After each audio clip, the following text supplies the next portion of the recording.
Hello, magandang araw po sa ating lahat. Ito po ang inyong lingkod, ang munting tinig ng ordinaryong Filipino, all the way from Sultan Kudarat. Ngayon, kung kayo po ay bago sa ating munting tinig channel, huwag kalimutan mag-share, mag-like, and subscribe, and please don't forget to click the notification bell para lagi kayong updated every time na magkakaroon po tayo ng mga activities sa ating munting tinig channel.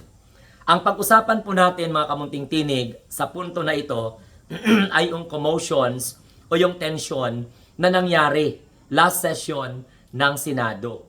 Na kung saan mga kamunting tinig, nagkaroon po ng diskusyon or debate tungkol po sa custody ni Bryce Hernandez.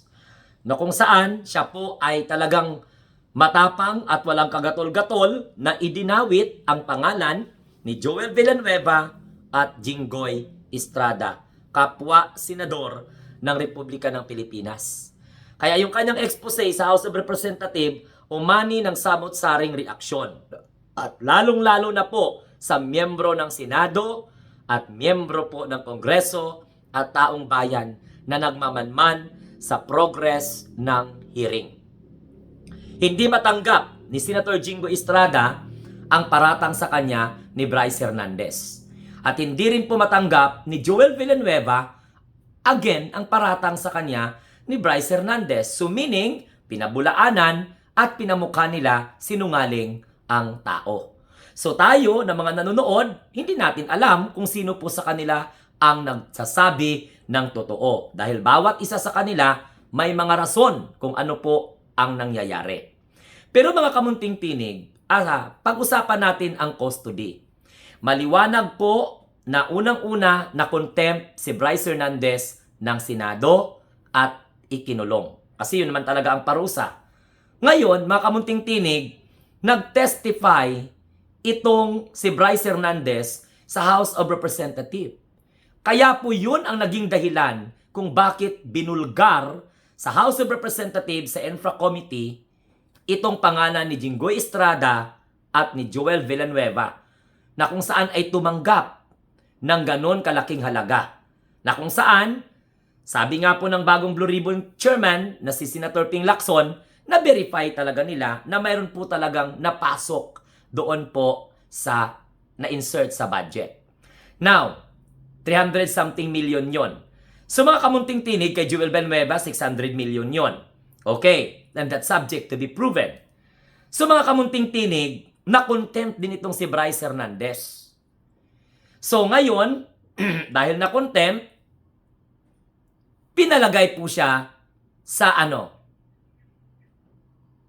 sa sa Police Custodial Center. Doon po siya nilagay. Kasi alam mo kung bakit, mga kamunting tinig, nag-usap itong si Senator Tito Soto, the Senate President, and House Speaker Martin Romualdez sa kustodiya ng na-contempt na si Bryce Hernandez. So napag-usapan ng dalawang leader ng mataas at saka mababang kapulungan na ilagay po si Bryce Hernandez sa Police Custodial Center para po sa kanyang kaligtasan. Ngayon, kahapon or kagabi, pumalag si Bato de la Rosa na parang mag-wild, parang tutubo na yung buhok sa ulo niya siguro, sa galit, parang mga anak na si Camille Villar doon sa likod, no? Sa kanyang pag-aalburuto. Ganon din po si Peter Alan Cayetano at syempre si Rodante Marcoleta.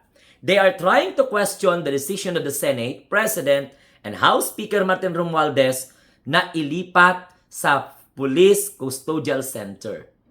Sabi ni Marcoleta, sabi ni Cayetano, mas mabuting na sa Senado. Pero ngayon, pinaliwanag naman po ni Panfilo Lacson na walang problema. Okay, kasi dalawa po yung custody legal custody and at the same time physical custody. Ang legal custody lies sa Senado. May legal custody ang Senado over Bryce Hernandez. Ang physical custody, nilagay siya doon sa Police Custodial Center. Sa sobrang init ng usapan, nagkaroon na ng diskusyon, nagkaroon ng suspension ng napakahaba na oras, nagkaroon po sila ng debate na muntik na mauwi sa caucus o nagkaroon pa ng nagkainitan pa itong si Tito Soto at saka si Marcoleta dahil ang gusto talaga ni Marcoleta hindi po doon sa Police Custodial Center. Dapat nasa Senado daw po yun. Okay. Ngayon, biglang singit, ito, tandaan po ninyo dalawa po ang custody. Ayaw ng mga senador na ang custody sa House of Representatives or di kayo sa Police Custodial Center. Ibalik kasi baka daw po maimpluwensyahan. Yun naman talaga kahit hindi nila sabihin. Baka may mag-impluwensyahan, pero nakalimutan ata ng mga Duterte ally, ng mga senador, na nung ikinulong si Zuleika Lopez, staff ni Sara Duterte, dinalaw ni Sara Duterte. Ito walang dumalaw na mga politiko Ngayon, sa sobrang kainitan, kasi galit na galit si Jinggoy, kung ano-ano na lang pinagsasabi niya, ayun, nag-motion na ilipat sa Pasay City Jail. Kasi ang reason, malapit lang daw po sa Senado. Bakit hindi na lang po emotion na sa Senado kung talagang matino itong mga utak nila, bakit hindi na lang nag-motion sila na sa Senado ibalik? Kasi ganito pang paliwanag ni Panfilo Lacson. Walang problema kung sa House ikulong, walang problema kung sa Police Custodial Center ikulong. Kasi ganito po yon. Anytime, pwede mapapatawag itong si Bryce Hernandez sa hearing ng Blue Ribbon Committee. Pero kung ang Kongreso kailangan ng presensya ni Bryce Hernandez, magpapaalam po sila sa Senado. Kung nandoon po sa Police Custodial Center ang katawan ni Bryce Hernandez. Same ganun sa nangyari. Pero take note ninyo ang delikado. Bakit hindi sa Senado nilagay ni Jingo Estrada sa kanyang motion? Bakit po sa Pasay City Jail? Na mas mapoproteksyonan nila sa Senado, mas mapoproteksyonan sa Kongreso, mas mapoproteksyonan sa Police Custodial Center. Na kung saan doon naman din si Dilima kinulong, tapos nandun din si Kibuloy, no? Mga kamunting tinig, hindi ba kayo nag-isip? Imbes na sa Senado na lang, bakit nilagay nila sa Pasay City Jail? Kung ano ang mangyari kay Bryce Hernandez, paano na lang yung kanyang mga nabulgar? Na kung saan, kahit na may tinatawag po na due process, o kailangan pang innocent until proven guilty sa iskandalo nito sa flood control at sa proyekto, na kinamkam di umano at napakinabangan ng dalawang senador ng Pilipinas. So anong mangyayari? Sino ang dapat sisihin? Susimba ko lang, sana walang mangyari. Paano kung may nangyari kay Bryce Hernandez sa Pasay City Jail? Malaking pananagutan ng Senado yon. Kasi sila yung nag-motion Sila yung nag-motion na ilagay si Bryce Hernandez doon po sa Pasay City Jail. Ang isa sa mga reason, malapit lang po sa Senado. Pero mga kamunting tinig, ang nangyari kahapon ay talagang parang nag-uumpugan ang Senado at saka ang House of Representatives. Pero in fairness ngayon, sa pamumuno ni Tito Soto, hindi ako bias parang mas maganda na sana Ang hindi lang matanggap nila Cayetano, nila Bato, nila Marcoleta, tumawag si Speaker Martin Romualdez. Abay, naturalmente siya ang speaker. Siyempre, ang kakausapin niya ang Senate President. Kasi, diba, aside sa legal, may karapatan din mag-custody ang Senado. Ganon din ang House of Representatives kasi kinontempt din nila. So, ang dalawang leader ng mababa at mataas na kapulungan ay nagtawagan at nag-usap.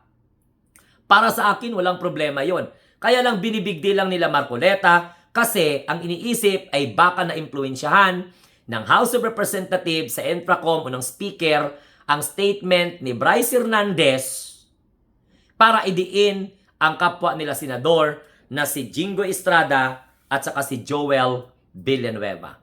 Na both of them deny the accusations of Bryce Hernandez.